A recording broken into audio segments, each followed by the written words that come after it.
有一个31岁巴勒斯坦人阿布达哈，因为特别逃离战争哦，开真侪钱，嘛受尽折磨。过程中会骑水上奥多麦跋入海里，互罗马尼亚顺道艇救起来。不真哦，伊人是伫德国难民收容中心，伊讲伊煞来想要甲亲人拢救出来。以下冲突到即卖已经超过64000个巴勒斯坦人死亡，为被活来。阿布达哈去年4月付5000美金为拉法关口进入埃及。伊讲家己一开始去中国希望得到庇护，毋过无成功，所以去马来西亚、印尼，搁转去埃及，所以去利比亚。根据真侪群众权团体甲联合国的报告，为要为遮争取一个偷渡去欧洲的船飞，真侪渔民伫遮互人口贩卖，互民兵虐待剥削。阿布达哈伫遮40摆拢失败了后，想出一个办法。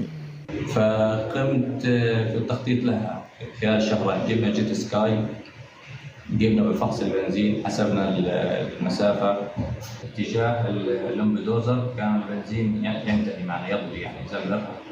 أردنا 15 كيلو فسبقها 20 كيلو。阿布达哈联络德国亲戚了后，罗马尼亚顺道拯救起来。这时阵，伊用记者知因的故事，阿布达哈提供路定的文件甲影片，伫意大利南边地中海的南佩杜萨岛由当地驻记了后，本来是88位西西里岛送去热那亚，毋过中途逃走，被伫灌木丛了后几点钟3人分开。كل شيء حصل معنا فنحن